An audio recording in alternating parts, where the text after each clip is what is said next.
Welcome to From the Pilot's Seat. Join me as we explore real aviation stories, lessons learned, and incredible flying machines. If you love flying or want to learn, hit subscribe and come along for the ride. For deeper insights, check out my books, Lessons from the Sky and From the Pilot's Seat. They could make all the difference on your next flight.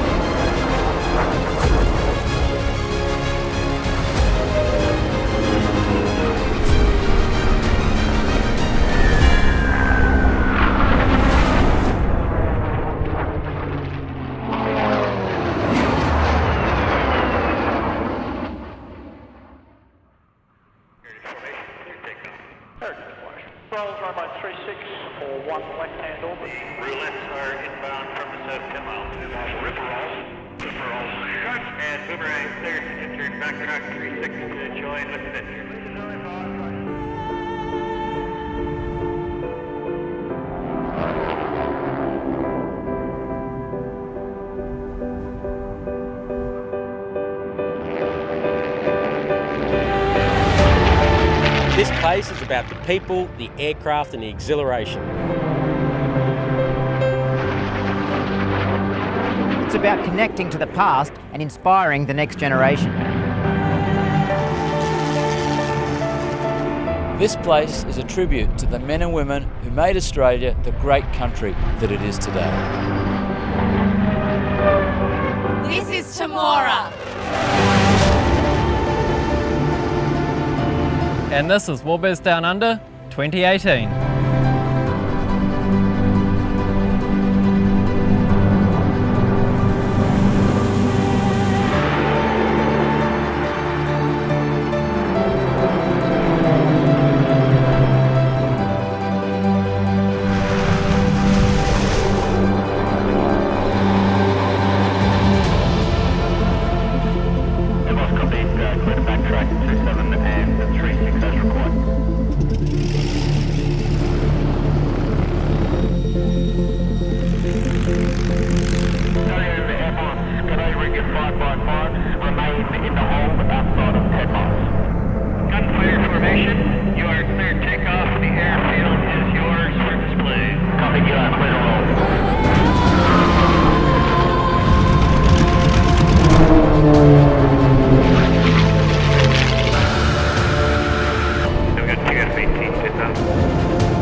Our museum is on the site of number 10 Elementary Flying Training School, started in May 1941 through to March 1946. And it's really through the vision and determination of David Lowy, who started the museum, came here practicing to become the Australian aerobatic champion, and realised that with him flying around with a few of his friends, he was drawing a crowd. And that really was the inspiration to start the museum. Well, the museum is now going on a little over 18 years old. When we started, we didn't have any grand vision for the museum. We had a couple of Warbirds here, and we thought from time to time we'd come out and fly them and people would see them. But over time that's grown significantly, and not long after we held our first flying display with about 50 people here, I realised we had something very special here. The history of the aerodrome being the largest World War II training field, I thought that not only should we make a flying museum, but it should be a dedication to the servicemen and women that defended Australia. So it's very much interwoven with a dedication to veterans and of course our passion and love of aviation. Our vision here is to be the best aviation institution, bringing history to life inspiring our visitors with the stories of the veterans and telling their stories through these wonderful machines. You know, the fun in aviation is the sharing, and we want to share this with other like-minded people dedicated to doing the same as what we do, and we thought that we'd put on one very big show every couple of years and get the Warbird community here, get the involvement of the RAF, which we very much appreciate. I think what makes Warbirds Downunder so special is it's probably the largest collection of warbirds in the Southern Hemisphere, certainly ones that are flying, not just a static display. And it gives the museum an opportunity to put its entire fleet into the air, accompanied of course by many other Warbirds owners around Australia. Warbirds Downunder, I am the air boss, and so it's my responsibility to put on the safest, most visually appealing air show for the public. What that has entailed is we've amassed about 80 different aircraft that are going to give us about 120 different movements in a 5.5 air show. And I'm sort of like the ringmaster. I'll be in an elevated position, and it's a bit like orchestrating a nice ballet. Heritage formation, clear taxi, confirm 36. I firm 36. Airboss copy, thank you. The whole aim is to have a completely flowing air show where there's very little dead time. Buster, interestingly, I met Buster, I think it would have been 1996 or early 97, and I was looking for flight crew who could be involved in the museum. Darren's name came to mind, so Darren's been with me for a long time. He's a great pilot, he's a good guy, he loves his aviation. All the spectators attending Warbirds Downunder can expect to see the best flying displays they will ever see in the Southern Hemisphere, conducted by the best pilots in Australia, period.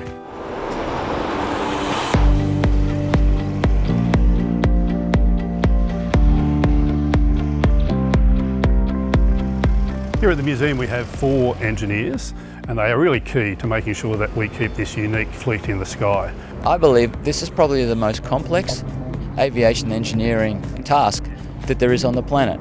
You've got everything here from wood and fabric tiger moths through to World War II pistons, big V12 engines and early model jets, which is a very complex set of aircraft. Nothing is standard, and they're as much artisans as they are engineers. I think I'm probably the envy of a lot of people who run aviation organisations, in that I've got a chief engineer who's not only a perfectionist but highly skilled engineer and a display pilot at the same time. I was born into an aviation family. I commenced an aircraft maintenance engineering apprenticeship in 2000 at Camden Airport. After finishing my apprenticeship, I applied for a job here at Temora Aviation Museum and was successful. So in May of 2004, I joined the museum and still here today. I wanted to work here at the museum because of the aeroplanes.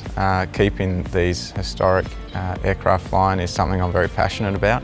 It's very special for me personally to see these aeroplanes fly, seeing as my grandfather flew both Wirraways and boomerangs during World War II. One of the distinct points of difference with this museum is that everything flies. Lots of museums have a cool collection of aeroplanes, but we actually fly ours, and that makes it more challenging. One of the things the museum feels very strongly about is the next generation of both pilots and engineers. Brendan, our youngest engineer, was part of our apprentice program. We're really proud to be able to provide that opportunity for young people who are passionate about aviation, particularly about warbirds, to be able to come here and learn from the people like Andy Bishop and his team. During my year 11 and 12 studies for schooling, I did a bit of work experience here at the Temora Aviation Museum, and after I did that I thought, how do I keep doing this, and actually applied to be a volunteer. After my volunteering, I was actually lucky enough to be offered an apprenticeship, and I denied a while, and then I thought, no, I'll never get a chance like this again, so I jumped at it, and so I've been here for 5 years now. Yeah, working with Brendan's been good fun. It's a great responsibility, taking these guys in under your wing and instilling in them the great responsibility we have as engineers, especially in an organisation like this where we're maintaining irreplaceable pieces of history. It's a really tight-knit bunch of blokes. The beauty of it is that you're there to work together, and you know that you're always there, someone to look over your work, to check if you've missed something. It's a really good system. It makes for optimum safety.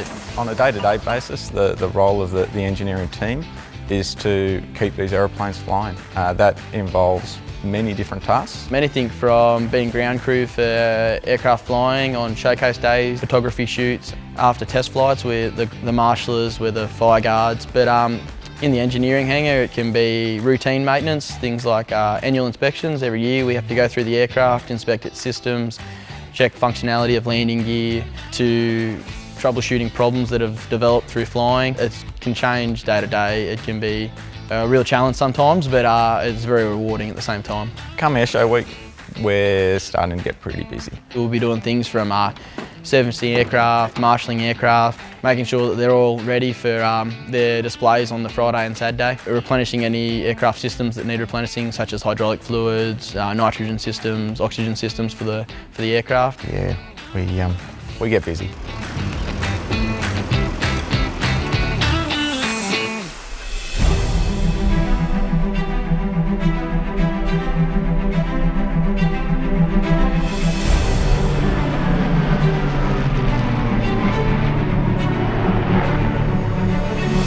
Friday afternoon, we're going to kick off the air show with the RAF Roulettes. RAF Roulettes are Australia's premier formation aerobatic team.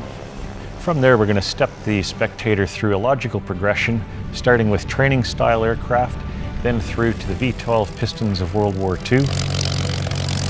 We decided to have a Friday evening display. That allows people to hopefully leave work and home a little bit earlier and then get down here in this magnificent afternoon environment, which is spectacular for an air show.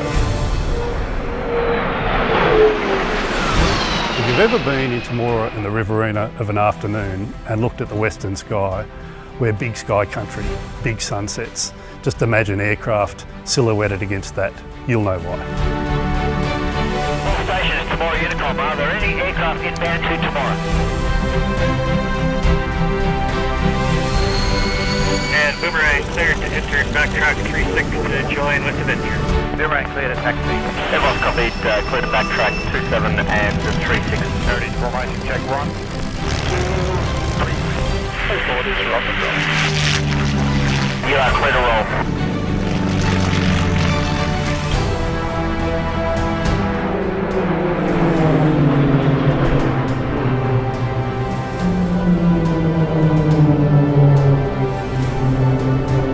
Tiger formation, 1 minute.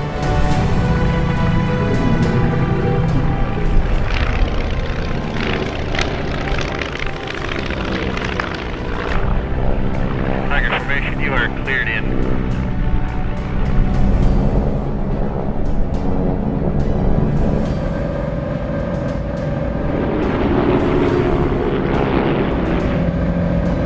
Trainers, stand by to brake.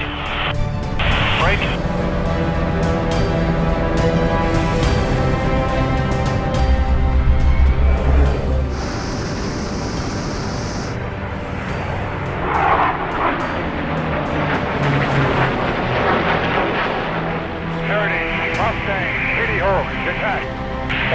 Go.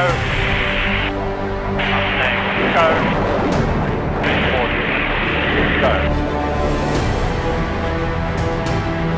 You are clear for display from Airbus. Report. Hawk is airborne.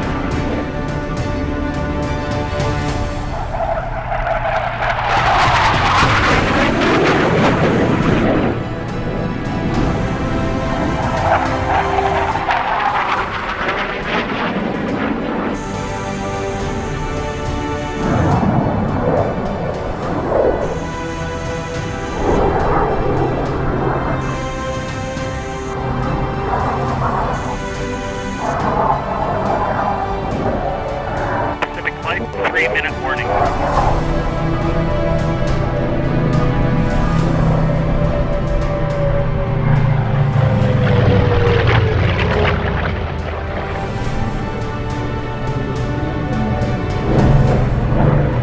Boomerang positioning to run in from the south.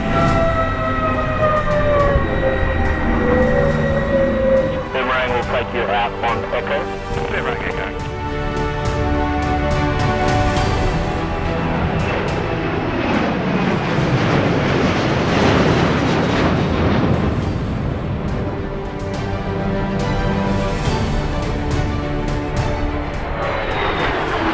Southern Nights, you are clear for display.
Warbirds Downunder is unique in that we bring together Australia's finest pilots. It ranges from everything from general aviation to frontline military pilots.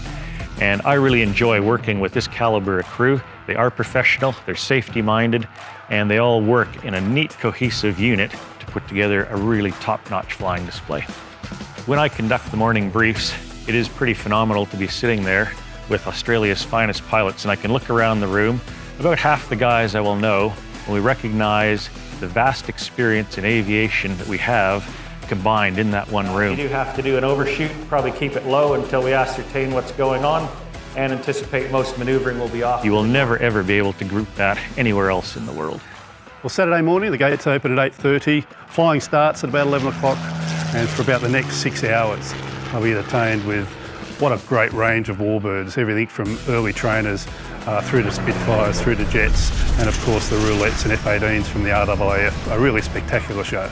Saturday's show will kick off with a range of training aircraft from the DH-82 Tiger Moth through the CT-4 to the Windjill, and this shows a progression of Australian military aircraft trainers. Trainers, you're now cleared takeoff 05, low departure northeast. Well, I was always mad keen on flying, and when I was a schoolboy, I joined the Air Training Corps and spent 3 years in that prior to leaving school. And a couple of years after leaving school, I started to learn to fly with the local aero club. I thought I would always be disappointed if I didn't join the Air Force, so I tried, and after a few attempts I finally got in. Went through 18 months of training and graduated in 1960. We learnt on initially on the Windjill, which was a piston engine trainer, and we did 120 hours on that, and then I went to Pearce in Western Australia and did 120 hours on the Vampire dual. I kept volunteering to go overseas, and finally I got sent to 2 Squadron in Malaya at Butterworth. Had another 2 years there. It was quite lively. It was the end of the Malayan emergency. I went from Malaya back to Sale, became a flying instructor, and then I spent 3 years instructing on the Windjill aircraft at Point Cook.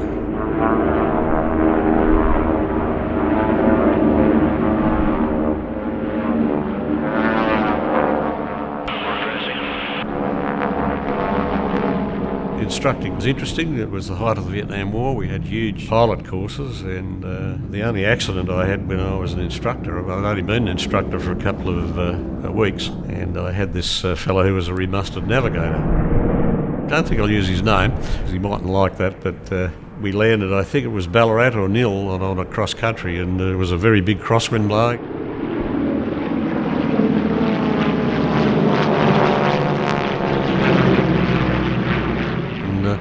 He held the aircraft off a little high, and they told us in the instructor course, it doesn't matter if they hold off high, the Windjill's docile, it'll just settle onto the ground. It won't drop a wing like the Wirrawai used to, so I just sat there and watched him. Trainers, stand by the brake. Brake. Next thing, we were 90 degrees, tilted to the ground, we slid in, I rammed on full power just as we hit the ground and destroyed the wing and the flap and the aileron.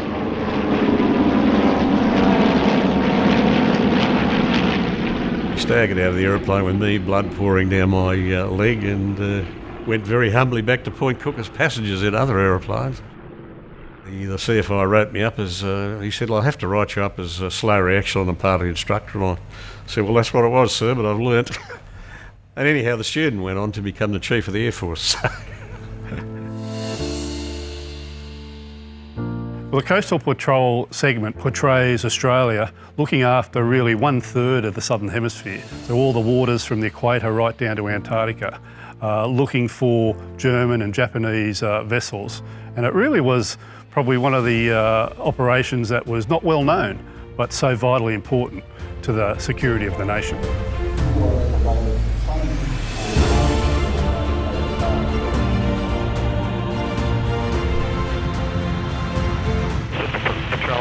Radio check. Avenger. Can now? Coastal Patrol, you are clear to taxi backtrack 18405.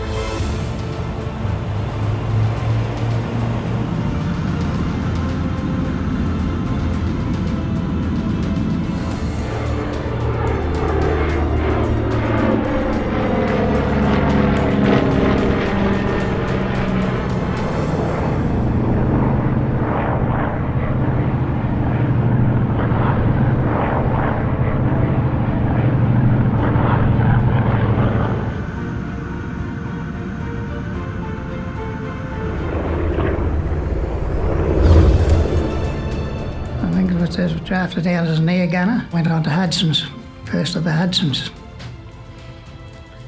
And for how long I was there, I wouldn't know, but 3 months or whatever the course was there. And I've got a posting to Darwin.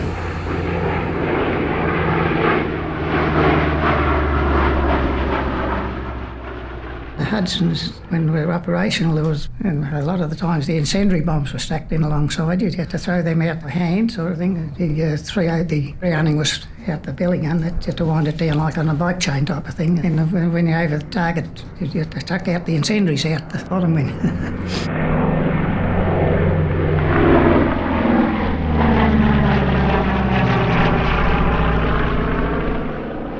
We did most of our duties was night flying, of course, but we'd over Temora, Billy and Penfoy and like bombing those places. And then we'd dropping supplies to the commandos over there as well as envoy duty. Everything was starting to move up there because they were expecting the Japs to invade.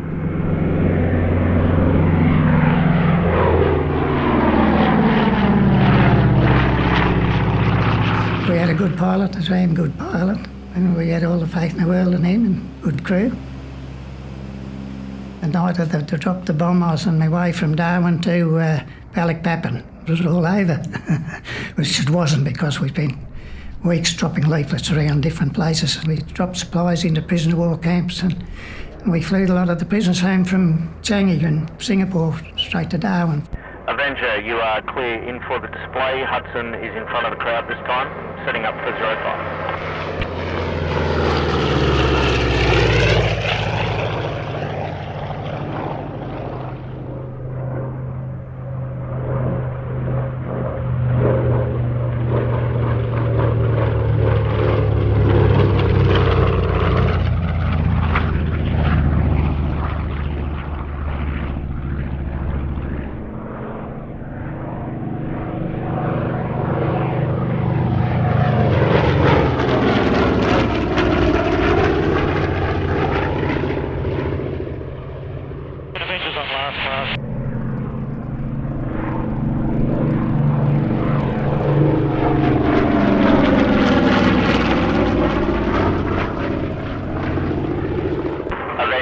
You are cleared to land runway 05.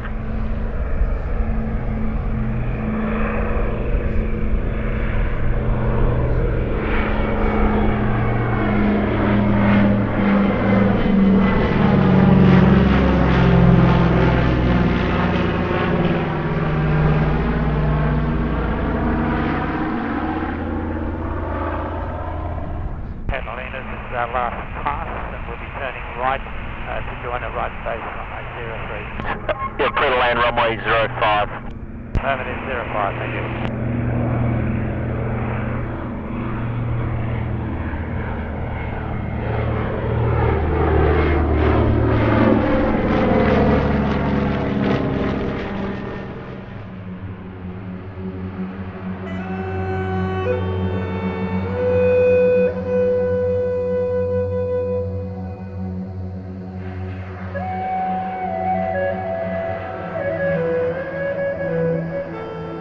Well, the A37, interestingly enough, was the first Warbird that I ever got. I think it was August 1992, we flew it for the first time. And at that stage, it was 24 years old.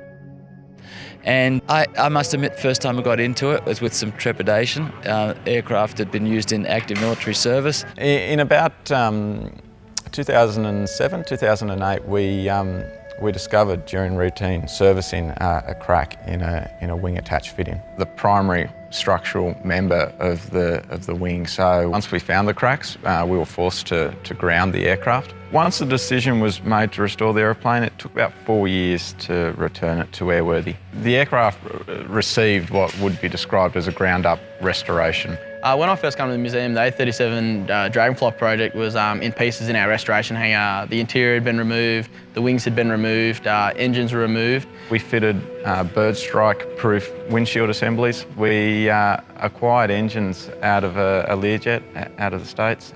Wings were replaced with new wing panels that were bought out of Ireland.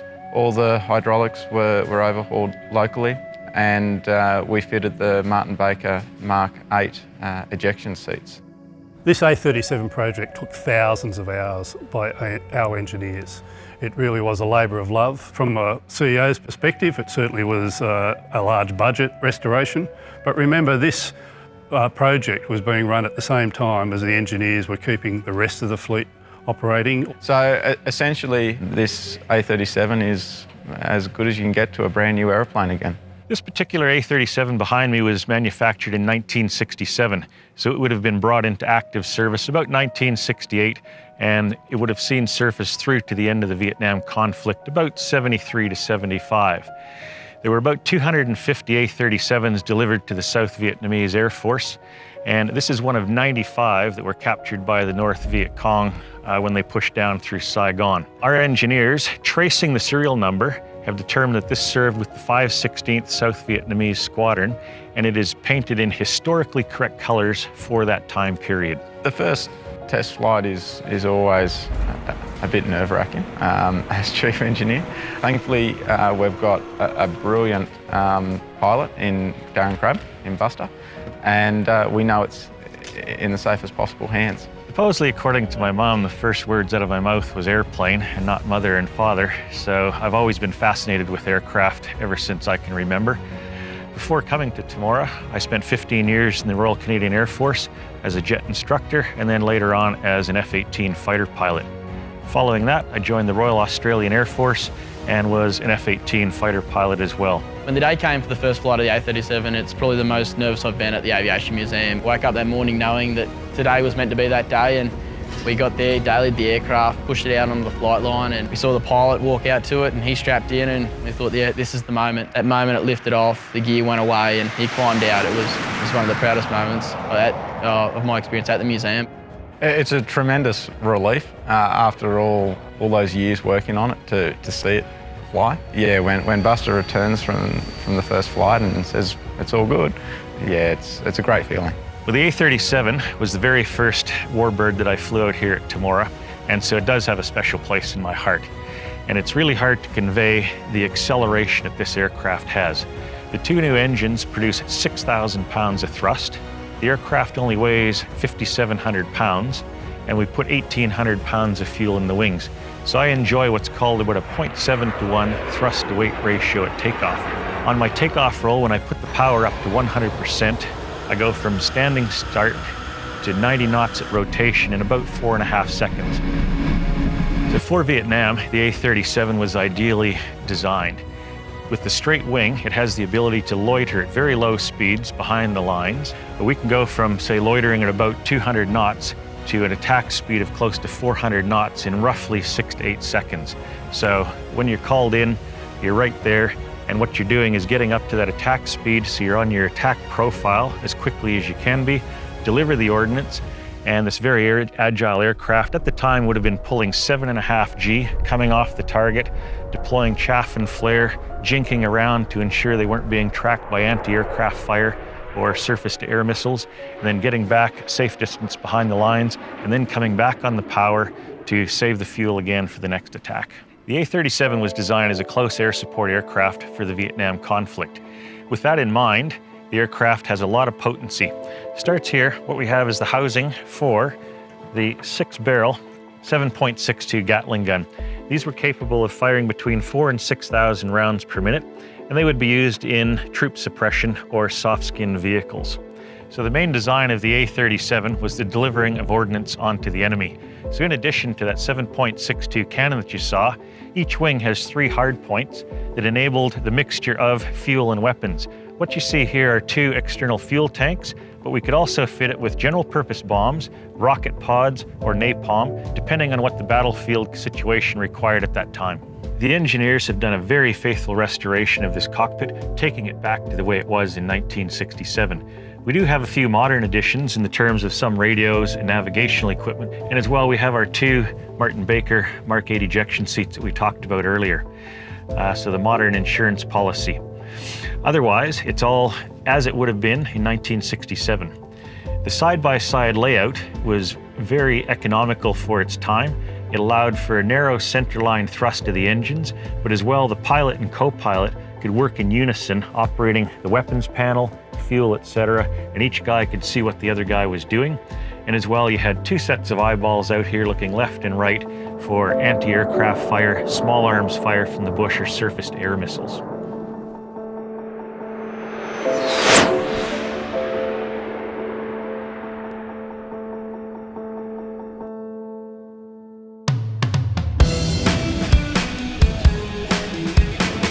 Dragonfly, Dragonfly, copy.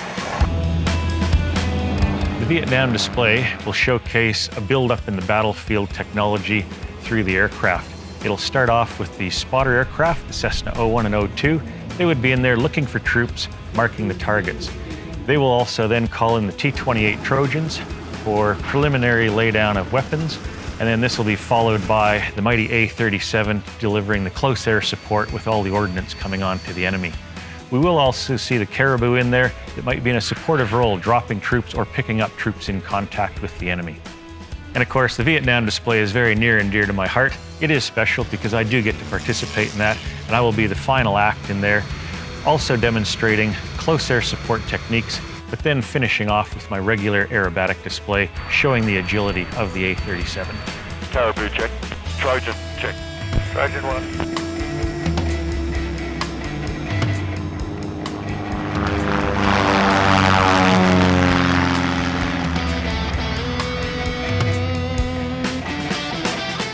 Trojan 1 rolling.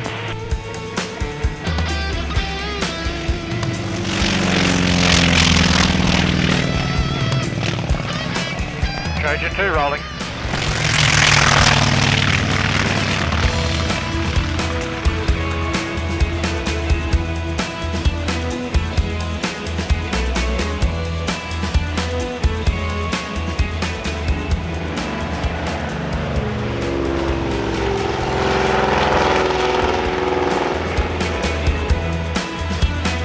Power rolling.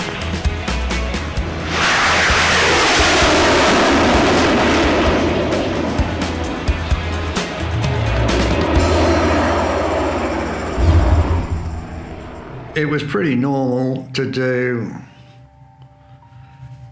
a couple of trips a day, usually of about 2 hours.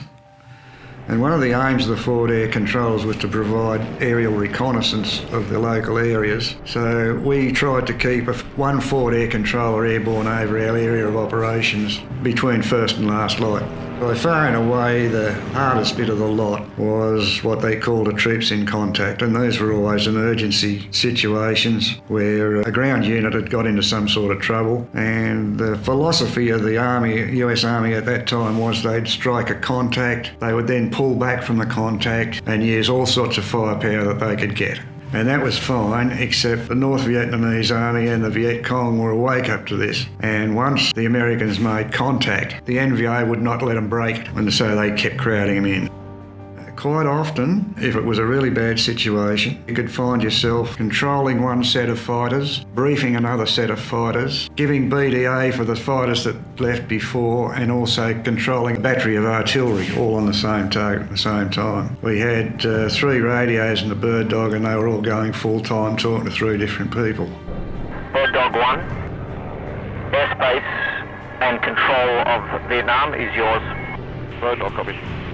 Dragonfly, Bird Dog, IP Sierra, heading 360, offset right, 5 nautical miles, target elevation 950 feet, a dirt bunker, south 3425.5, east 147, 30.5, nil mark, friendlies 250 metres east, egress north, report pulling up. East inbound. Copy, Bird Dog 1's visual. A-37 visual. Pumping. Call the target. Contact. Cleared hot. Cleared hot.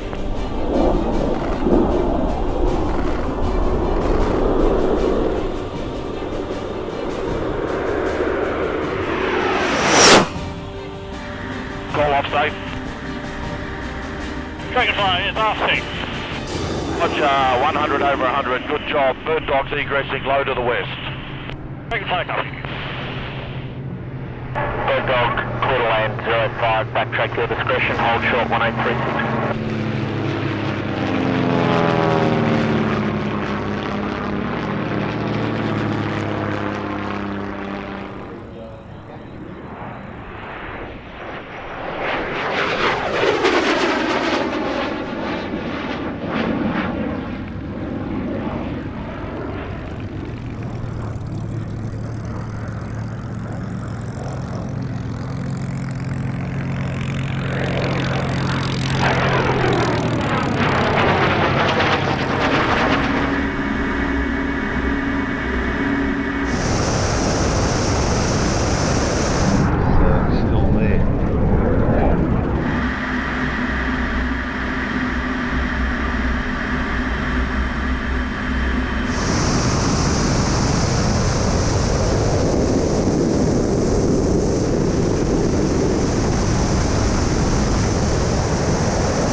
Last pass from north to south. Copy, Dragonfly. Okay, Dragonfly is in the last pass, going through crosswind 05. Dragonfly clear to land 05, hold short 1836.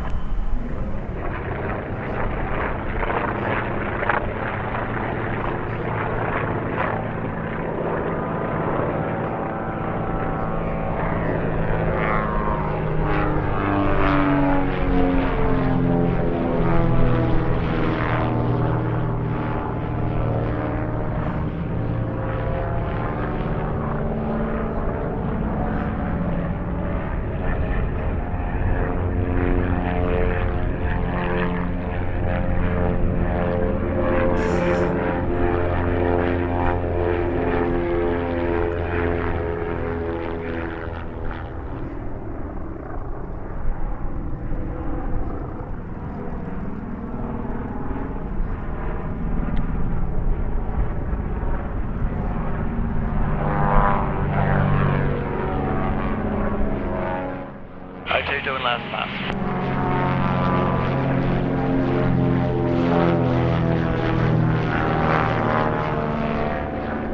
Trojan, clear for your display.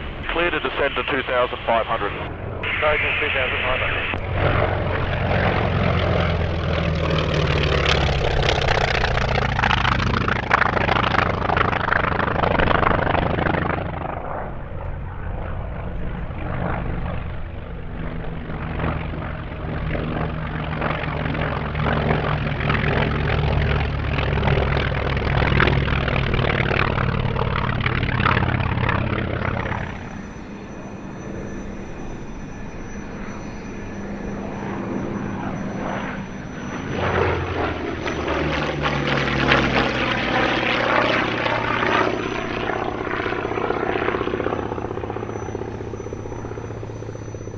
Trojan's coming up the last pass. Well clear, Caribou. Clear to commence your display. Caribou commence.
from Paul Bennett Airshows. We're based at Maitland Airport, just out of Newcastle, and behind me is the beautiful Hawker Hurricane Mark 12.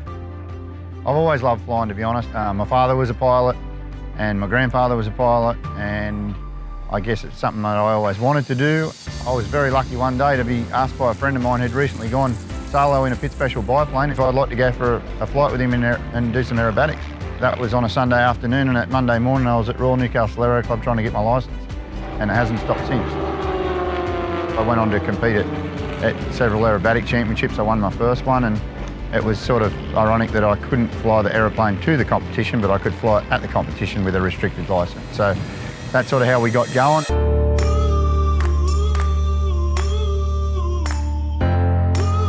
Every day's a good day when you're about to strap on a Hurricane, I can tell you. Or a Mustang or a Kitty Hawk or whatever, but you know, it's a special day when you get an opportunity to fly something as beautiful as this Hurricane. It doesn't go like the Mustang and the P40 as far as speed, but it's really manoeuvrable, and I can see why it did really well in the war. I actually joined the Air Force in 1940. It took a year before I was called up. I was 18 at the time. I'd never flown in my life or anything like it. I didn't even intend to go to the Air Force, but my friends, two of them, joined up and said, "Come on, Gatesy, get off your tail and make some positive things." So, well, I got off my tail.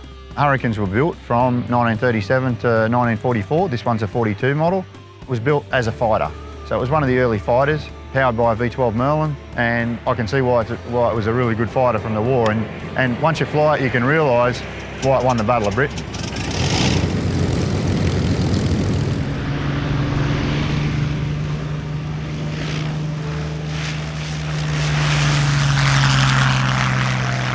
Well, now, Hurricanes were being, everyone was thinking was a bit old. This was when 1941, yeah. Well, the Battle of Britain had gone, but the Spitfire got all the goodwill and the Hurricane got bugger all and did all the work. The Hurricane was armed with normally 8 or 12, in this case 8, 303 Browning machine guns. Also, normally they carried 2 500-pound bombs or 2 250-pound bombs, and also quite often they carried some 2 45-gallon drop tanks. It was a formidable aeroplane. It originally started off with 8 machine guns, but then it got 4 cannon.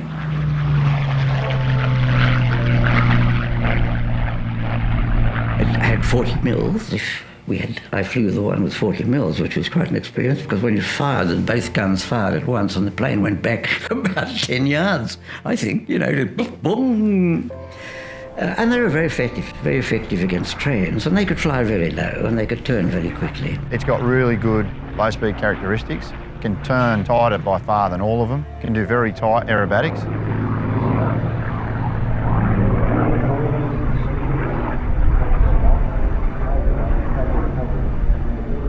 It's got a very nice balance in the way the controls work. You know, it's always nice to have a nice elevator feel and a nice roll feel.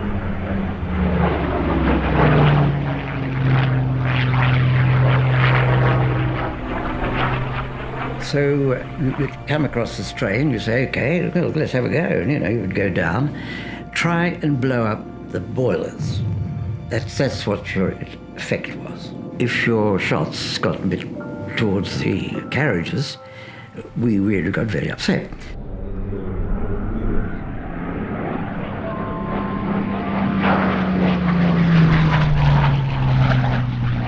I'm extremely privileged to be able to fly these machines, that's for sure.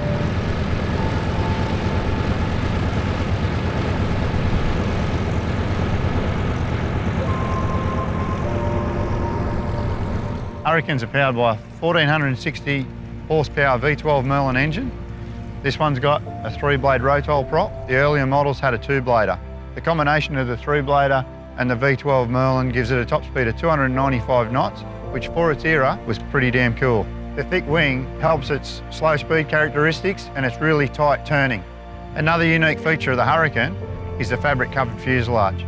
So it's got timber stringers, metal frame and fabric covered. Now this sort of came on from the original Hawker biplanes. But one of the advantages was that when it got shot at and it just put a hole in the fabric, it was quite a fast, easy repair if it hasn't taken out the structure. Whereas some of the more modern fighters, once you shoot a hole through the metal, it becomes a structural problem and it's a much bigger job to repair.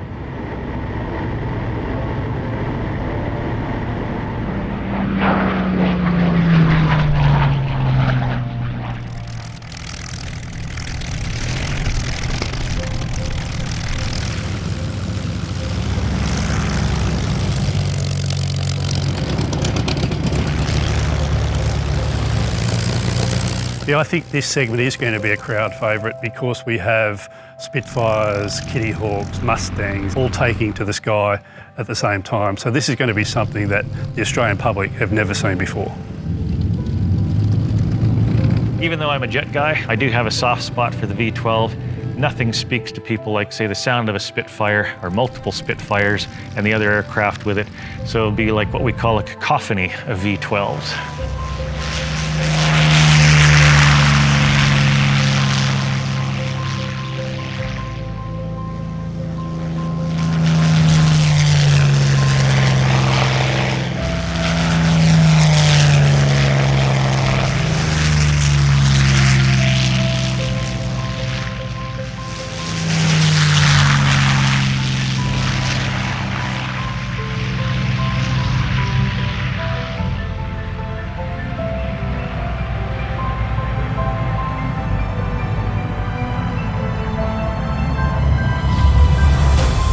There was a great moment when the first Spitfire arrived. Geoffrey Quill, the test pilot, flew down the downwind leg upside down. In those days, when you want to put the wheels up or down in a Spitfire, you had to select up or down, and then you had to pump. There's a long lever by your right, and you had to pump until the green lights came on. There he was coming downwind with the wheels coming up on top like that. It looked wonderful. And then he turned around, still inverted, and levelled up. As he was levelling out, he rolled over and came in and landed. Beautiful landing. But it was a delightful aircraft to fly. It was so light, it was like flying a tiger moth. Quite tricky to land and take off because landing you came in with this big fixed wood propeller giving you quite a lot of traction. So you had a pretty long landing run. You had to nip it over the hedge as close as you could. You don't touch the brakes till you slowed right up because otherwise you're going to tip on your nose. When the squadron was sent off one morning, we just got the latest Spitfires fitted with 4 cannons instead of 8 machine guns. And we were climbing up. Suddenly, I spotted them first, and I called up large formation dead ahead.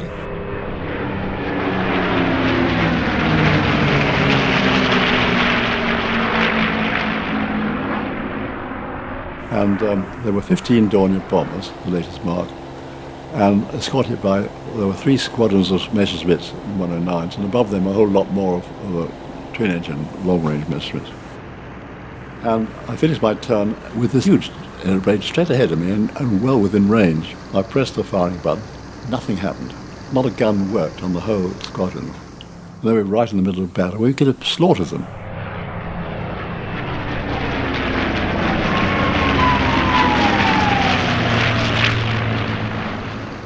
Just as I was going to break away, I felt a hard kick on the shin, and a really painful kick. And I looked down to see what it was, and I was astonished to see my bare foot sitting on the floor of the cockpit. The shoe and sock had gone, and it was still hanging on by some ligaments and things. I didn't have time for a quick glance, and I realized I've got to get out quickly.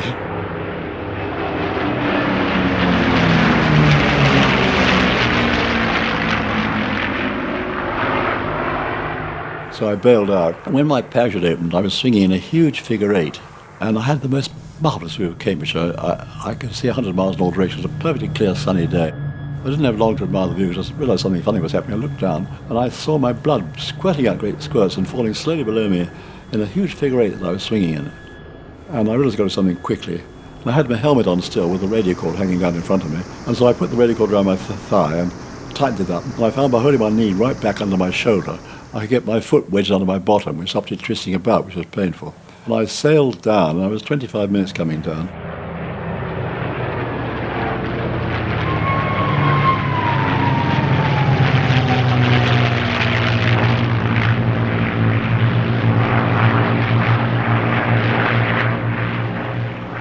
And I finally came down in a stubble field with a great bang.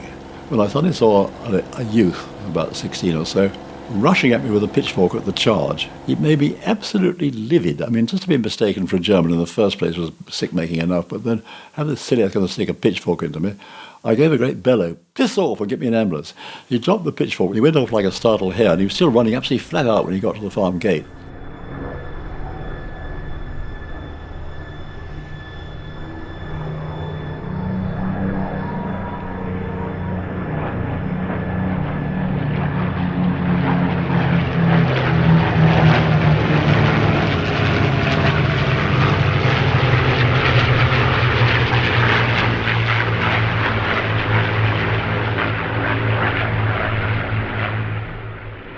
And luckily for me, the first car he stopped was an Army medical officer from the anti-aircraft gunners at Duxford, which was about 4 miles away, on his way to their mess for breakfast. So I got very quick attention.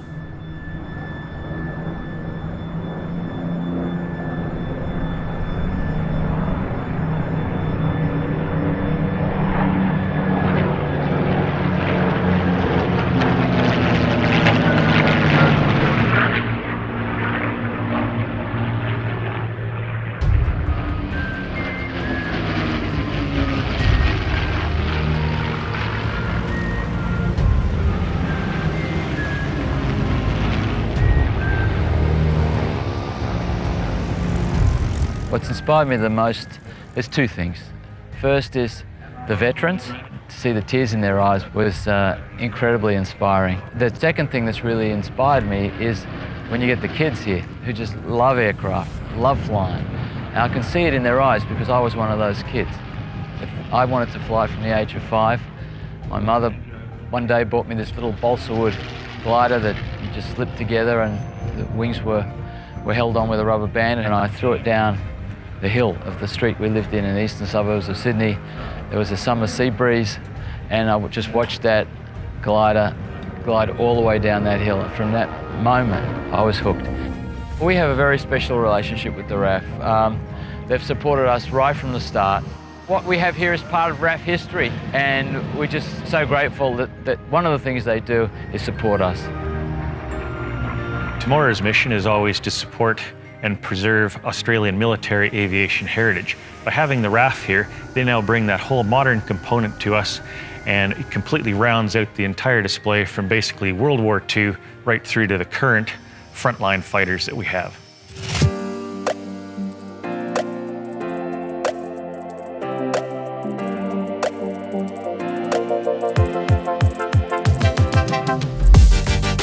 I'm Squadron Leader Jay Tuffley. I'm the Air Force Aerobatic Team Roulette Leader. I'm also from Central Flying School, the B Flight Commander. The aircraft behind me is a PC-9. It's the aircraft that we use for our pilot training system, and it's also the aerobatic team aircraft that we fly around Australia and internationally. This is the PC-9 power plant. It's powered by a PT6 engine, produces 1050 derated to 950 shaft horsepower, all the way through to the propeller itself, which spins at 2000 RPM. What that really means for us as pilots is we can advance the power, it bites the air quite fast, or we can reduce the power and it'll reduce quite fast to be able to maintain position in the roulette. This is the PC-9 cockpit. It's quite an old cockpit now, almost 30 years old. What you're seeing in front of you is mostly analog gauges. It doesn't have a lot of glass cockpit involved. No pressurisation, no GPS, no flight management system, no HUD. The GPS we do carry is only a handheld. The pilot straps into a 5-point harness onto an ejection seat, which is good peace of mind for us flying. It's tandem seat, but generally we only fly as solo as part of the aerobatic team. We came to Temora today to put on a display as part of the Air Force Aerobatic Team. It's a great opportunity for us to come and showcase what the pilots of the ADF can do, surrounded by the historical aircraft. My role in the roulettes is, as leader, is to be able to make all the calls. I need to cater for the wind to ensure that we're putting on our aerobatic manoeuvres directly in front of crowd centre, and then making sure that the show is conducted safely, but also aesthetically pleasing. The reason I like coming to Temora is to be surrounded by the crowds. It's a very much a family event, and just to be able to see the young children, particularly looking up and looking skyward, seeing not only the past and all the warbirds themselves, but then the present day as well, and just being able to think to myself, looking at probably an operational captain or perhaps even a roulette leader out there. So as an instructor, it's pretty cool to come to Temora and think that in World War II they were training pilots here, and to see the history and all the different aircraft, everything from a Tiger Moth to the Wirraways and the Spitfire to our classic Hornet as well. So it's unreal. When we arrived at Temora, our huts, for example, we slept on palliasses on the floor, and the showers were generally cold, weren't very hot. I trained here in May, and the airfield was mostly grass with a few gravel runways, and my instructor was Sergeant Cole Howard. I was 19, just turned 19 at the time. He was about 20. I recall that we sat on the weekends, a Saturday night dance in Temora was very important. We used to go in to the Greek Cafe, have a mixed grill, and then dance with the local young ladies. It was the 22nd of May 1943. I'd done about 6.5 hours dual, and also done my spin test by a senior instructor. We did a couple of circuits and landings, and we taxied back to the boundary fence. Next thing, he's out of the cockpit. He comes over and says, "Do a circuit for me." So I did the aircraft check, turned into wind, opened the throttle. The old Tiger gained speed, the tail came up, next thing we're airborne. And the next thing I'm floating over the town of Temora, singing to myself. I actually sang, I think, I'm as free as a breeze. Suddenly I woke up, I had to get this thing down. I'd gained a few extra feet, so I did the downwind leg, did a reasonable landing, taxied back, and Col Howard came over with a big grin on his face, slapped me on the back and said, "Well done, Andrews." I suppose it was one of the happiest days of my life because I'd always wanted to be a flyer, but I really enjoyed it. I always had a soft spot for Temora. I was about 5 years old. I was from WA. I went to an air show. There was two reasons that I joined the ADF, and one was the roulettes, and the other was the F-111 watching the dump and burn. Phenomenal sight. I got a sticker from one of the pilots there, and I put that on my first ever car. And I happened to join the team, and I had the same car, and I was able to replace it whilst I was a team member. But to think that when I was that little, and to then join up and become a member of that team, it's from a personal perspective, it's a huge honour, that's for sure. The Air Force Aerobatic Team, the roulettes, been going since about 1970, so almost 50 years now, and it's a huge honour to put on amazing displays all across Australia and internationally. So this will be the last time that Temora sees the PC-9. Next year we're transitioning onto the PC-21, an aircraft which has a flight management system, head-up display, full glass cockpit, pressurised, so advanced, far more advanced than what the PC-9 is. We utilise the PC-9 aircraft in the aerobatic team because it's a highly manoeuvrable aircraft. It can almost pull, 6G, 7G as the max, and almost up to 600 kilometres an hour. We do wear a G-suit, similar to what the fast jet guys do. The G-suit's designed to keep the blood to our head, which helps me as lead to avoid the ground. So each member of the roulettes has a particular role to play within the team. It really does rely on teamwork. They're relying on me to position the aircraft in a safe position. It's a lot of practice to make it happen. The guys are highly professional and well skilled at their jobs. Walking out to the aircraft, I'm really starting to think about the safety of the display itself. I'm thinking about where the wind's from and how my aircraft is set up to ensure that it's ready to go for a flight.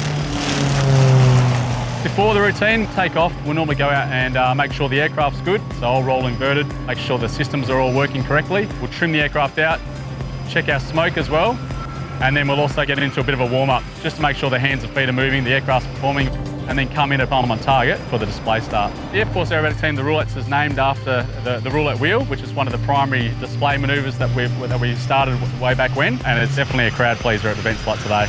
The wheel itself, the guys split while pointing at the crowd. It's an illusion. We definitely have enough separation, even though it doesn't look like it from the ground. And 5 and 6 will pull up into lazies and come back into each other with a 1,000 km/h closing speed. There's no autopilot. They're just using hands and feet and a lot of practice, missing each other by mere metres, and then continuing around in a 4G turn and then missing each other at the other end. When you come back and land, you think about how the show's gone. It's not very often we'll walk away from a display going, that was absolutely perfect. We're always trying to continuously improve. But yeah, we definitely enjoy our jobs, that's for sure. One of the best jobs in the world, I think. Rolling 1, 2, 3, 4, 5, 6. Roulette 6 PC-9s, go to backtrack runway 36. Roulette's clear for takeoff to the hold, runway 36.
G'day, I'm Squadron Leader Phil Eldridge from the Royal Australian Air Force, number 2 Operational Conversion Unit, and I'm the handling display pilot for the F-18 Classic Hornet that you can see behind me today. I fell in love with flying when I was 7 years old.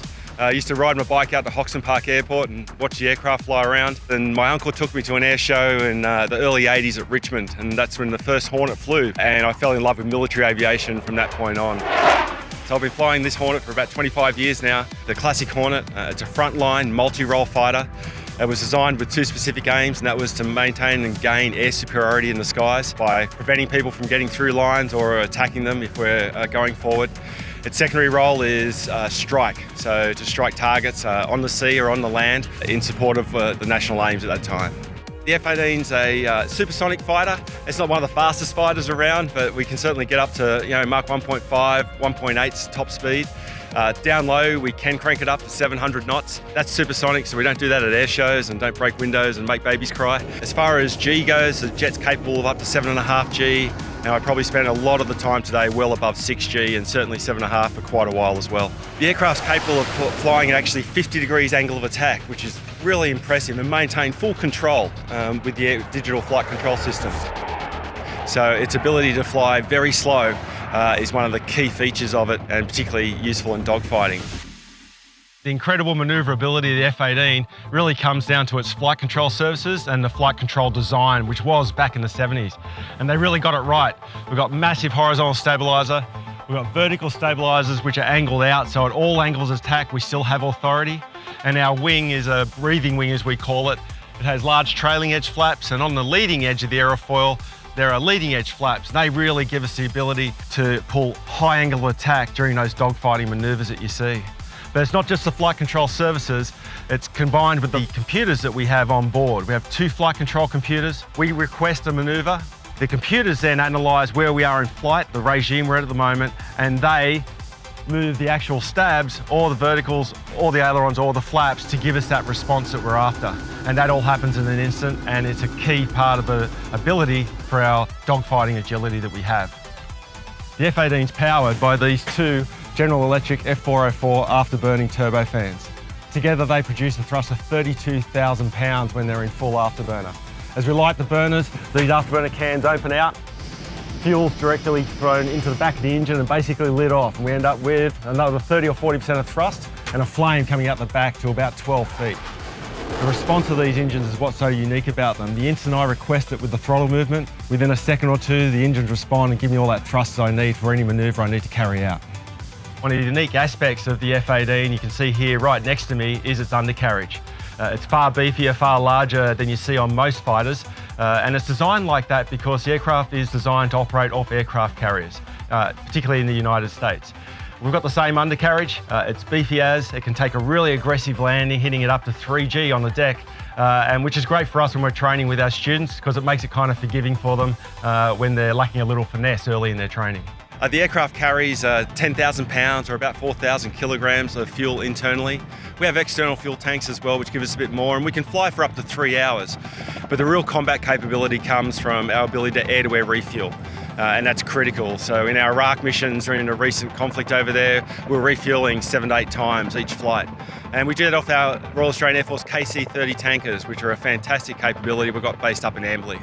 We maintain 2 display pilots throughout so we can manage to go to all the air shows and perform. I actually did one of my first performances here at Temora in the early 2000s, and I've been back here 3 times. Just being here is just a fantastic opportunity to meet so many young people who are so excited by what they see here. And we really hope that we just add a little bit of inspiration, a little bit of motivation towards them, and hopefully they want to join up and become part of our team.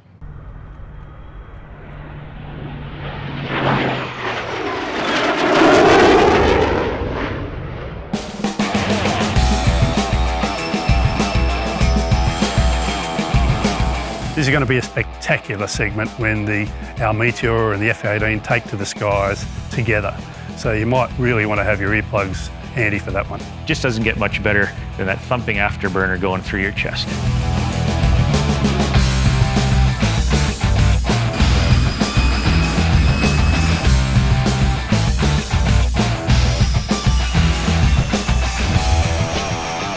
I joined the Air Force in the beginning of 1951 and And beginning in 1953, I was posted to 77 Squadron and did a Meteor conversion. And then I flew for the last 5 months of the Korean War, mainly no air-to-air.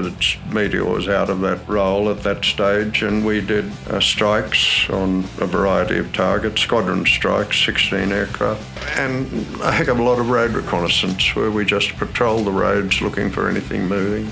We did one early in March 1953 where a fellow called Warrant Officer Bob Turner had nailed an 80 or 120 truck convoy on the side of a hill, rocketed front and rear, and of course the call went out, and I happened to be flying with our CO John Hubble, and so we got a slice of the action of shooting the trucks up, and the squadron was credited, I think, with 90 trucks destroyed, which is pretty good.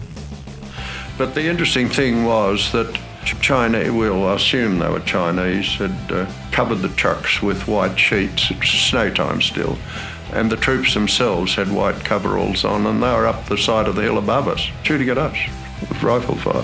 Which leads me to the feature of ground attack, and it doesn't matter whether you're the best pilot in the world with the others, the risk is there. 77 Squadron suffered more casualties as a squadron in 3 years, the Korean War, than in World War II.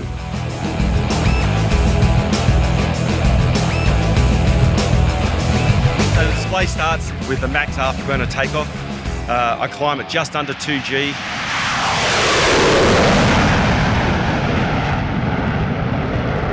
Pretty much after takeoff, we're at a 1-to-1, thrust to weight ratio. The aircraft weighs about 32,000 pounds. We're putting out the same amount of thrust. Those turbofans are going to generate me up to 50,000 feet per minute rate of climb. The gear and flap get up, and I clean up, and I roll inverted away from the crowd while we accelerate up to 300 knots. We then come back for what we call a banana pass to give the crowd a look at the belly side of the aircraft. And that's a 550 knot pass, and I'm pulling about 7G as I go past crowd centre. From there we reposition into a derry turn.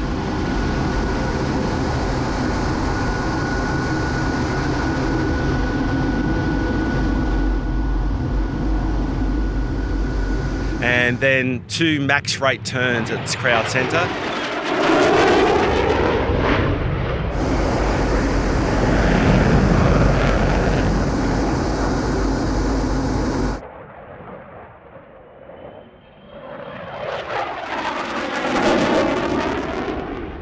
And at the end of those max rate turns, roll wings level, pull 35 alpha into the pure vertical.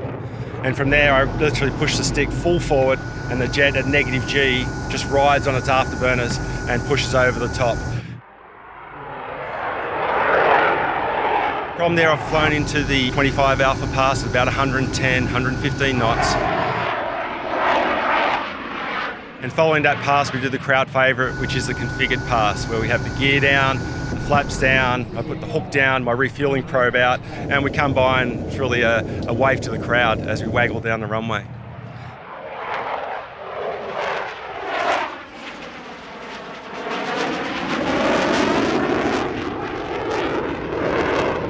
From that, I'm setting up for the final fast pass, which is the banana pass.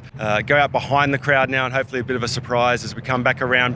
Canopy up this time, 7.5G, 550 knots, right in front of the crowd in the centre there. And from there, it's a reposition for the vertical departure, in which case I come in, I'm around 500 knots just prior to crowd centre, and it's a smack to 7.5G, and I just ride the G into the vertical, and a couple of twinkle rolls, gets me up to about 18,000 feet. So pulling 7G is quite a strenuous event on the body, and it takes a bit of getting used to.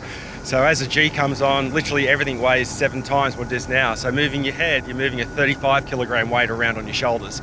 Your blood gets pushed out of your head, down towards your extremities, and we grunt and groan and strain, and the whole reason for that is to keep blood up in the top part of our body, and particularly in our head, so we don't grey out and or run the risk of blacking out.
would hope that we can continue with our mission to keep these aircraft in flying condition for current and future generations. To share the stories of the veterans, the men and women who flew and supported these aircraft, and tell their stories through these machines. Being a part of the Temora Aviation Museum and the entire Warbird community gives me a great sense of pride, and the satisfaction that we all feel putting on a fabulous display is something that is very hard to convey to people. I could not have done this without an unbelievably dedicated team of volunteers, volunteer crew, outstanding engineering, outstanding management team. I'm very, very proud, and everybody who's been involved with the museum also carries that pride.